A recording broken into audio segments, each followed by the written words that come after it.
Back to my channel basic linguistics. जैसा कि UGC net के सीरीज़ में हम बात कर रहे थे स्टेप्स ऑफ रिसर्च की, तो दो वीडियो ऑलरेडी दो पार्ट में डिवाइड है, तो स्टेप्स जो हैं वो थोड़े लेंदी हैं। सो दो वीडियो ऑलरेडी है और ये थर्ड वीडियो है, थर्ड पार्ट है, जिसमें हम देखेंगे जो स्टेप 7 रिसर्च के स्टेप्स में जो सेवन का जो स्टेप है उसके बारे में। सो स्टेप नंबर 7 में क्या है, प्रोसेसिंग एंड एनालाइजिंग डेटा। ठीक है, तो इसमें हम देखेंगे प्रोसेसिंग कैसे होता है, जो भी आपने डेटा लिया है प्रोसेसिंग उसका, और एनालिसिस कैसे होता है। So after collecting data the next step is how to analyse it. So it requires a number of closely related operations such as establishment of categories and the applications of these categories to raw data through coding, tabulation, and then drawing statistical inferences. So the large data should be condensed into a few manageable groups and tables for further analysis. तो जो हम जब collect कर लेते हैं data, उसके बाद coding होती है, टेबुलेशंस होते हैं, कुछ हम स्टैटिस्टिकल इन्फरेंसेस को ड्रॉ करते हैं ताकि हमें समझाने में ज़्यादा इजी हो और साथ ही डेटा हमारा एक अरेंज्ड फॉर्म में दिखे। So the large data should be condensed into a few manageable group. तो जो अगर अब हमारे पास लार्ज डेटा है उसको एक किसी ना किसी तरह से एक मैनेजेबल ग्रुप की तरह टेबल्स में हम एक फर्दर एनालिसिस के लिए रख सकते हैं। So this is done with the help of classification of data into more relevant and purposeful and usable category. So first of all, editing.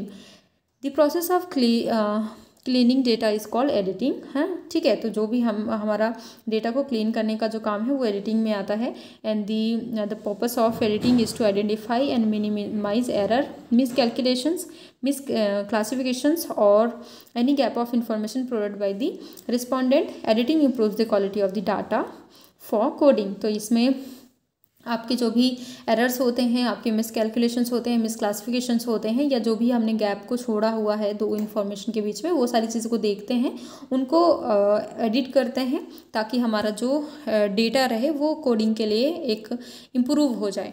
So coding क्या होता है, दूसरा आपका कोडिंग आता है। So it depends upon how a variable has been measured in your research instrument. तो एक coding क्या होता है, एक तरह से देखते हैं हम इसमें ये it's depend upon how a variable has been measured. तो जो भी हमने वेरिएबल लिया है वो कैसे हमने मेज़र किया हुआ है in your research instrument. So for coding the first step to ensure the nature of data. So पहले कोडिंग में हम देख लेते हैं कि हमारा डेटा का नेचर क्या है, वेदर इट इज़ क्वालिटेटिव और क्वांटिटेटिव।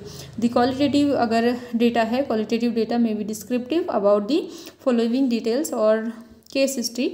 सो जो भी डिस्क्रिप्टिव रहेगा उसमें हम क्वालिटेटिव डेटा को लेंगे। जैसे एग्जांपल के लिए आप इसमें जेंडर, डिस्क्रीट, मेल फीमेल ले सकते हैं। इनकम में बिलो एवरेज, अबव एवरेज ले सकते हैं। एटीट्यूड में स्ट्रांगली फेवरेबल और अनफेवरेबल ले सकते हैं। अगर क्वांटिटेटिव डेटा है, सो क्वांटिटेटिव एंड कैटेगरिकल जो इंफॉर्मेशन है is processed to be converted into numerical values, like जिनको हम कोड बोलते हैं। तो एक इसमें जो क्वांटिटेटिव डेटा है उसमें आपको न्यूमेरिकल वैल्यूज़ के बारे में बात होगी। And it is usually done at this stage through which the categories of data are transformed into symbols so that may be tabulated and counted. इसमें टेबुलेशन आप कर सकते हैं, काउंटेड कर सकते हैं। After coding is completed the data are tabulated. So the descriptive information goes through a process called content analysis with a motive to get an idea about the themes. तो इसमें content analysis हम descriptive information में करते हैं जो हमें एक descriptive information देता है।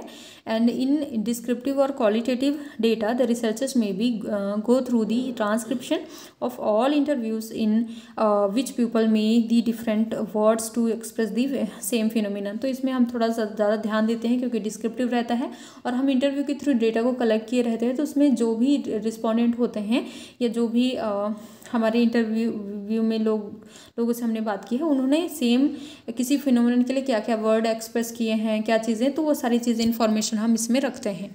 सो क्लासिफिकेशन ऑफ डेटा को कैसे क्लासिफाइड किया जाता है। So classification of data is a process of arranging data in groups और classes on the basis of common characteristics. It can be done in following ways. कैसे कर सकते हैं, पहला classification according to attribute. Attribute के through अगर हम देखें तो कैसे क्लासिफिकेशन कर सकते हैं। So the data can be descriptive, like इसमें एट्रीब्यूट है तो डिस्क्रिप्टिव की बात हो रही है। एन एग्जाम्पल के लिए इसमें लिटरेसी, सेक्स, रिलेशंस एक्सेट्रा आ सकते हैं।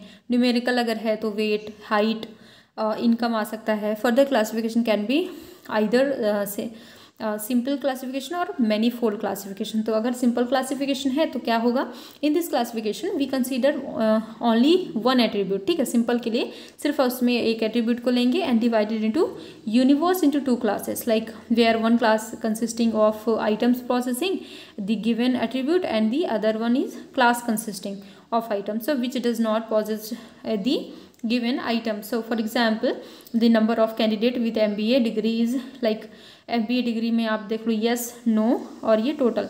तो yes में आपके 21 आ जाएंगे, no में आपके 9 आ जाएंगे और आपके टोटल की देखेंगे तो 30।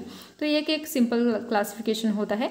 मैनीफोल्ड क्या होता है, मैनीफोल्ड क्लासिफिकेशन में in this classification we consider 2 और मोर एट्रीब्यूट्स, एक से ज़्यादा एट्रीब्यूट को आप इसमें कंसीडर करते हो and divide the data into a number of classes, like इसमें क्लासेस ज़्यादा आप दिखाते हो, जैसे the educational qualifications of the faculty member is given below.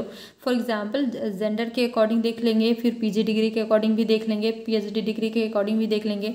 अब यस में भी देखो मेल फीमेल को अलग करेंगे, नो में भी मेल फीमेल को अलग करें, फिर टोटल में भी मेल फीमेल को अलग करें, और ऐसे ही पीजी डिग्री के लिए भी देखेंगे, पीएचडी डिग्री के लिए भी देंगे। तो इसमें क्या होता है, मैनीफोल्ड में एक से ज़्यादा एट्रीब्यूट को लेते हो और डिवाइड भी करते हो उनको एक क्लासेस में। तो अगर ऐसा हम डाटा को बना के रखते हैं तो आपके मैनीफोल्ड क्लासिफिकेशन के अंतर्गत आएगा। अब आता है classification according to class intervals.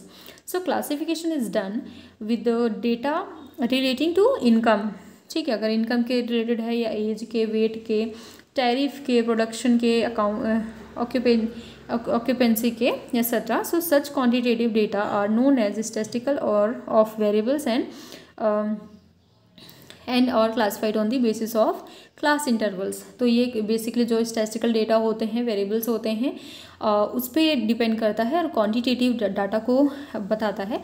For example, people whose income is within 2001 एंड 4000 can form one group of और क्लास। तो जहाँ पे अगर जो एक इनकम आप देखेंगे तो जहाँ 2001 से 4000 के बीच के ग्रुप को हम लेंगे, those with income with in, जो फिर 4000 से ज़्यादा वाले और 6000 से कम वाले जो बीच के एक अलग एक ग्रुप बना देंगे। So the number of items which fall in given class is known as the frequency of the given class. ठीक है, टेबुलेशन क्या होता है, tabulation is a part of the technical procedure wherein the classified data are put in the form of table. Table के form पे अगर हम दर्शाते हैं तो टेबुलेशन कहलाता है। And it is the process of summarising raw data and displaying the same in compact form for further analysis. So the mechanical devices can also be used for this purpose. So tabulation may also be classified as a simple and complex tabulation. Simple tabulation means generally results in one way table that supplies answers to the questions about the characteristic of the data only, and complex tabulation usually results in two-way tables which give information about two interrelated characteristics of data.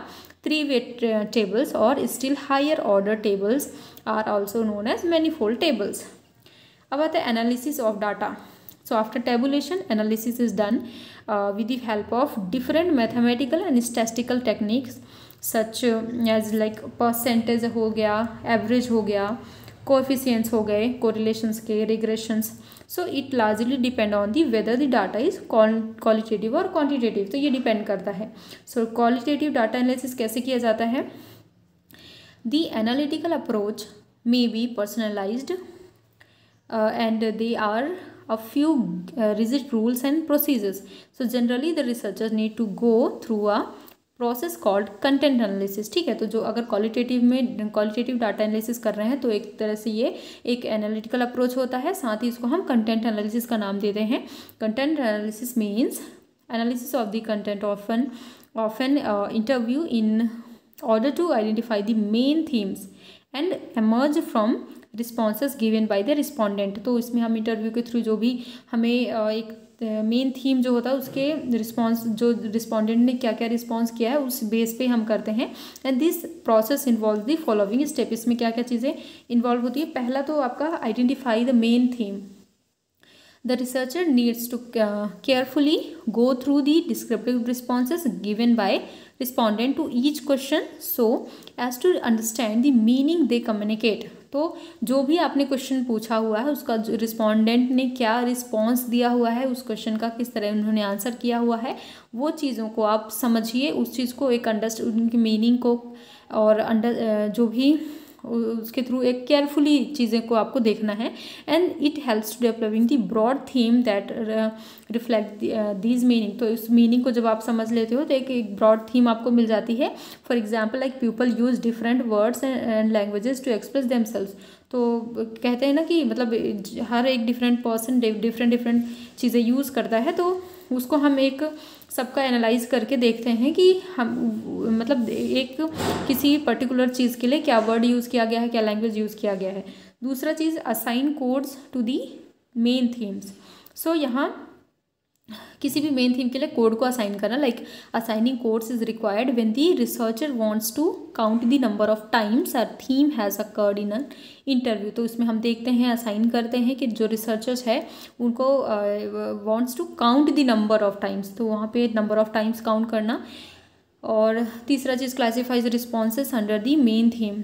सो यहाँ पे responses को classify करना। So having identify the themes, जब हम theme को identify कर लेते हैं, the next steps to be go through the transcripts of all the interviews and classify the responses under different themes. तो जो भी डिफरेंट थीम्स आपको मिल गए, उसके बाद जो भी आपने इंटरव्यू किया है उसको क्लासीफाई करना, एक ट्रांसक्रिप्ट फॉर्म में रखना। फिर उसके बाद integrate themes and responses into the text of your report. फिर जो भी आपने थीम लिया या रिस्पॉन्सेस जो आपको देखने को मिले, वो सारी चीज़ें आपने लिया, तो उसको एक टेक्स्ट में रिपोर्ट के फॉर्म में आप रखें। सो having identify the responses that fall under different themes. So the next step is to integrate the themes and responses into the text to your report. So it entirely depends upon the way the researcher want to communicate the findings of the reader. Next is quantitative. अगर है quantitative data analysis तो कैसे किया जाएगा। So this method is most suitable for large well designed and well administered surveys using properly constructed and word questionnaire. So data can be analyzed either manually और with the help of computer. तो इसमें जो quantitative है क्योंकि, तो manually भी कह सकते हैं, कंप्यूटर के थ्रू भी कर सकते हैं। तो पहले अगर मैनुअल डाटा एनालिसिस है तो उसको कैसे किया जाएगा। So this can be done if the number of respondent is reasonably small and if they are not many variable to analyse. तो मैनुअली आप डाटा एनालिसिस तब कर सकते हो जब मतलब जो भी आपके डेटा है वो ज़्यादा मतलब छोटे डेटाज छोटे हैं और उसको आप एनालाइज कर सकते हो मैनुअली, तो अगर तो आप मैनुअल डाटा एनालिसिस करो। सो however this is useful only for calculating frequencies and for simple cross tabulation. तो जो अगर सिंपल क्रॉस टेबुलेशन है या फ्रीक्वेंसी कैलकुलेट करना है तो उसको आप बेसिकली मैनुअली कर सकते हो। Manual data use analysis is time consuming, थोड़ा टाइम कंज्यूमिंग होता है, and the easiest way to do with the code is directly on to the large graph paper in column. तो जो कॉलम वगैरह करके एक आप बहुत अच्छे से इसको कर सकते हो और ईजिएस्ट वे होता है। दूसरी चीज़ data analysis using a computer. Computer के थ्रू भी डाटा एनालिसिस किया जाता है। So if you want to analyse the data using computer you should be familiar with the appropriate program. तो जो भी उसके लिए अप्रोप्रिएट प्रोग्राम होते हैं उनके बारे में जानना ज़रूरी है। And in this area knowledge of computer and statistical plays an important role. अब आ जाता है हाइपोथेसिस टेस्टिंग। ठीक है, अभी आपने एनालाइज किया, अब आता है hypothesis testing. So after analysing the data as stated above, the researchers in the position to test the hypothesis. As discussed earlier, the quantitative studies may not have any formal hypothesis. जो भी qualitative data होते हैं, ठीक है, qualitative जो भी studies होती हैं उसमें आपको कहीं पे भी फॉर्मल हाइपोथेसिस की ज़रूरत नहीं पड़ती। And in quantitative studies we have to see whether the fact support the hypothesis और they happen to be contrary. तो यहाँ पे हम देखते हैं क्वांटिटेटिव स्टडी में कि हमारा जो फैक्ट है वो हमारे हाइपोथेसिस को सपोर्ट कर रहा है या कॉन्ट्ररी कर रहा है। So this is the usual question. What should be answered while testing hypothesis? So various tests are there, which is chi-square test, t-test, f-test, have been developed by statisticians for this purpose. तो ये सारे test के name हैं जो हम use करते हैं hypothesis को टेस्ट करने के लिए. So the hypothesis may be tested through use of one or more such tests. So depending upon the nature and object of research inquiry. So hypothesis testing will result in either accepting the hypothesis or rejecting it. So if the researchers had no hypothesis to start with, so generalization established on the basis of data may be stated as hypothesis to be tested by subsequent researchers times to come. So generalization and interpretation कैसे किया जाता है? So if a hypothesis is tested and upheld several times, it may be possible for the researchers to arrive at generalization. तो मतलब generalization का मतलब क्या है कि आपने hypothesis को टेस्ट कर लिया और ये मतलब सेवरल टाइम्स आपने उसको टेस्ट किया और it may B possibly for the एक पॉसिबल बन जाता है कि आप रिसर्च मतलब एक जनरलाइजेशन दे सकते हो and to build a theory, मतलब एक थ्योरी की तरह आप उसको दे सकते हो. So as a matter of fact the real value of research lies in its ability to arrive at certain generalization. तो एक तरह से एक फैक्ट है कि जो the real value of research, जो हमारा रिसर्च का रियल वैल्यू होता है, lies in its ability to achieve, मतलब एक तरह से उसकी जो एबिलिटी होती है हमारे जनरलाइजेशन को अराइव करने की, वो एक बहुत ज़्यादा उसकी एक रिसर्चर की रियल वैल्यू होती है. So if the researchers had no hypothesis to start with, अगर आप कोई भी रिसर्चर है जिसने शुरू में कोई हाइपोथेसिस स्टार्ट नहीं किया है, he might seek the explain his findings on the basis of some theory. तो अगर फिर एक थ्योरी के बेस पे फिर वो अपनी फाइंडिंग्स को एक्सप्लेन करता है. So it is known as interpretation. तो उसको हम इंटरप्रिटेशन कहते हैं. And the process of interpretation may triggered off new questions which in turn may lead to further study. So दोनों में अंतर समझेंगे. जनरलाइजेशन वो होता है जब हम शुरू में ही एक हम अपना हाइपोथेसिस बनाते हैं, मतलब एक थ्योरी देते हैं, जो भी हाइपोथेसिस है हम देते हैं और पूरी प्रोसेस करने के बाद लास्ट में हमारा हाइपोथेसिस टेस्ट करते हैं, उसके बाद हमारा जनरलाइजेशन बन जाता है. तो वो आपका जनरलाइजेशन हुआ. इंटरप्रिटेशन तब होता है जब हम क्या करते हैं, कोई हाइपोथेसिस स्टार्ट नहीं करते बट जो काम करते जाते हैं, लास्ट में हमारी थ्योरी बनती है और बाद में हम और सारे क्वेश्चंस को उससे हम बना सकते हैं कि फर्दर रिसर्च के लिए हम ये सारी चीज़ें आ सकती हैं, एक इंटरप्रेट करते हैं. तो वो आपके इंटरप्रिटेशन के अंतर्गत आता है. अब आ जाता है स्टेप 8, जिसमें हम राइटिंग अ रिसर्च रिपोर्ट. हम अब आखिरी में देखेंगे कि हम रिसर्च रिपोर्ट कैसे लिखें. So writing a research report is the last and for many the most difficult step of the research process. So the report informs the world what you have done. तो report जो होता है वो आपका inform करता है कि आपने क्या किया है. So what you have discovered and what conclusions you have drawn from your findings. So the report should be written in an academic style. So the language should be formal and not journalistics. So जो research report format है वो कुछ इस प्रकार से आपको देखने को मिलेगी. तो सबसे पहले आपको लिखना है टाइटल पेज. ठीक है, आपका जो पेज होगा सबसे पहले टाइटल पेज, उसमें आपको क्या क्या देना है. Title of the research project, second name of the researcher, purpose of the research project. Like purpose में क्या लिखते हैं, जैसे research project submitted on partial fulfilment of requirements of जो भी यूनिवर्सिटी है उसका नाम, new Delhi, for the degree of, यहाँ पे डिग्री जो भी आप जिस डिग्री के लिए अप्लाई कर रहे हो, मतलब जिस डिग्री के लिए आपने ये बनाया है उसका नाम यहाँ पे आएगा.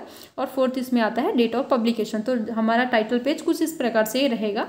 उसके बाद टेबल ऑफ कंटेंट कैसे आप तैयार करोगे. So in this section the contents of the report either in chapters on और इन सब हेडिंग आर लिस्टेड. तो इसमें या तो आप चैप्टर्स देखते हो या तो सब हेडिंग्स देते हो. सो एग्जाम्पल के लिए हम यहाँ पे देख सकते हैं क्या क्या होता है.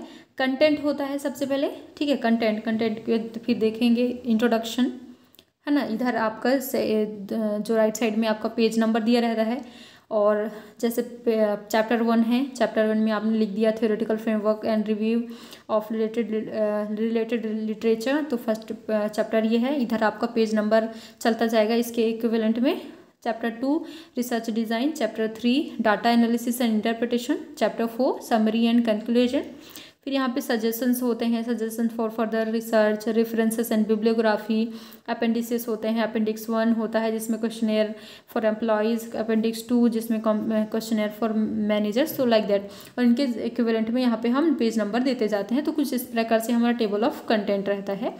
लिस्ट ऑफ टेबल्स की अगर हम बात करें, तो अभी हम टेबल की अगर हम बात करते हैं, so this section include the title and page number of all tables. तो हमने, क्योंकि अगर हमने यूज़ किया है उसमें टेबल्स, तो टेबल के लिए अलग से हमें बनाना पड़ता है कि हमने ये टेबल और इस पेज नंबर में यूज़ किया हुआ है। तो जैसे एग्जाम्पल के लिए टेबल नंबर यहाँ पे देंगे, यहाँ पे टाइटल देंगे, यहाँ पे पेज नंबर देंगे।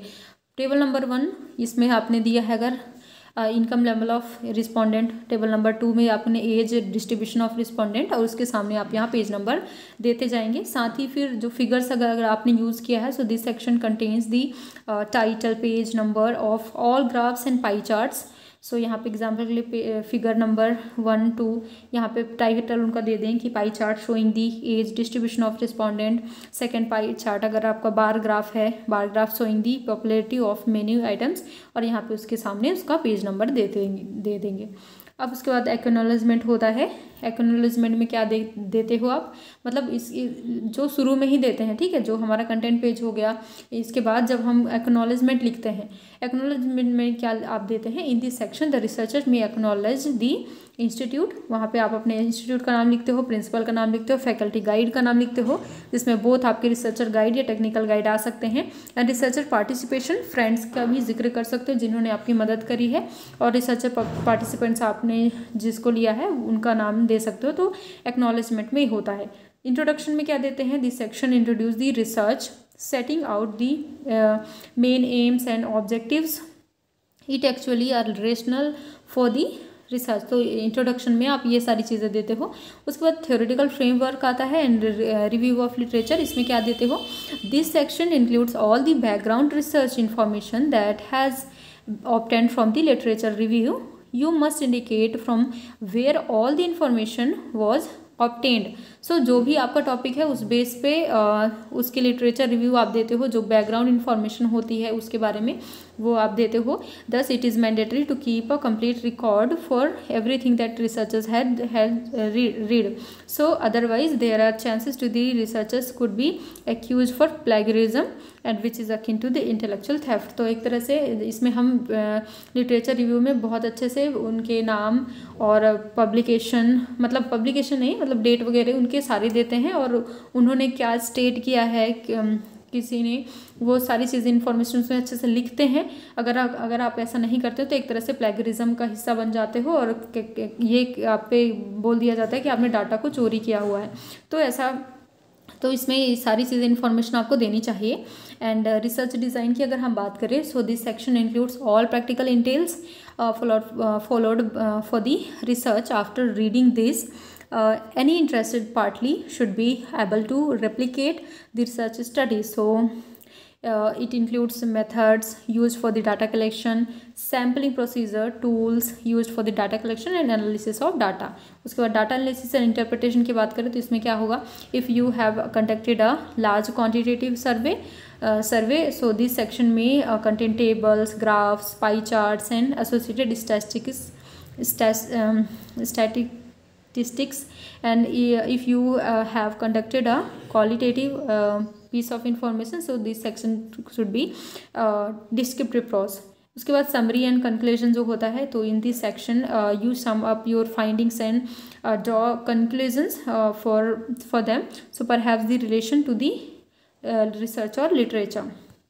उसके बाद रिकमेंडेशंस में आप क्या देते हो, so if the researcher has been conducted for any client organization, this section could be treated as the most important part of the report. So sometimes this section is included the beginning of the report.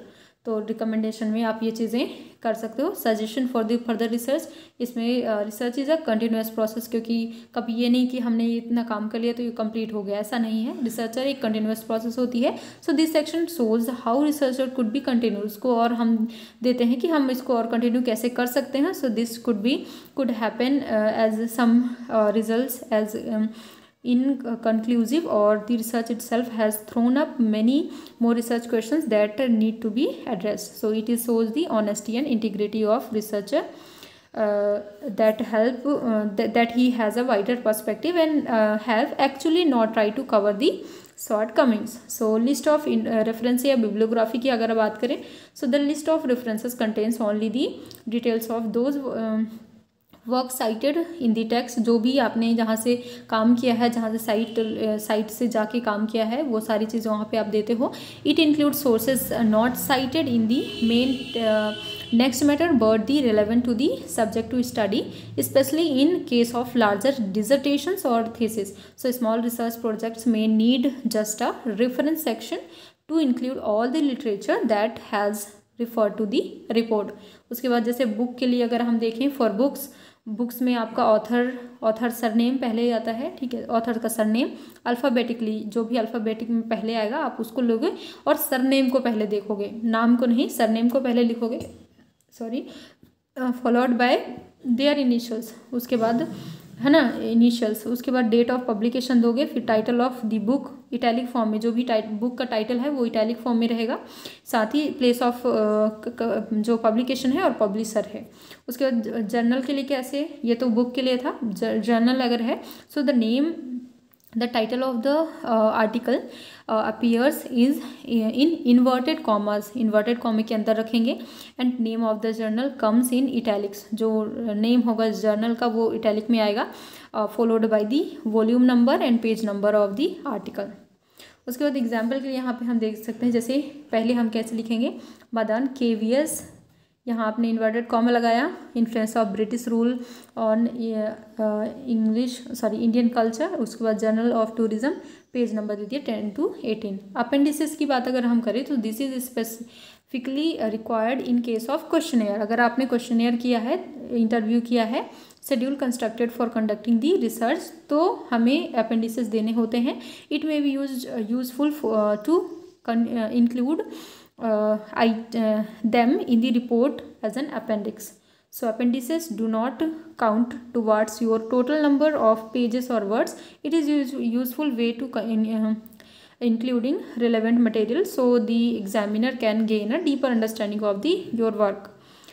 Certificate last में देते हैं, so certified that this research project title, यहाँ पे आप उसका title दो, is the bona fide record of work carried out by, यहाँ पे नाम लिखेंगे, फॉर फाइनल ईयर सबमिशन, जो भी यहाँ पे, ठीक है। टेक्निकल गाइड का नाम, यहाँ पे रिसर्चर कोऑर्डिनेटर, प्रिंसिपल, यहाँ पे प्लेस और डेट, तो कुछ इस तरह से सर्टिफाइड करेंगे। तो ये था रिसर्च स्टेप के बारे में, और मैंने पूरी कोशिश की अच्छे से इसको समझाने की। तो आप लोग प्लीज़ 3 पार्ट्स में वीडियो है, वो तीनों पार्ट को ज्वाइन करके देख लें, तो आपको समझ में आ जाएगा रिसर्च स्टेप्स कौन कौन से होते हैं और बहुत अच्छे से एक्सप्लेन किया हुआ है। सो आई होप गाइस आप लोग को पसंद आएगा video, and thank you so much for watching. And जो भी आपको अगर PDF चाहिए है तो टेलीग्राम ग्रुप का लिंक मैं दे दूँगी, वहाँ से जाके डाउनलोड कर सकते हैं। Thank you so much for watching.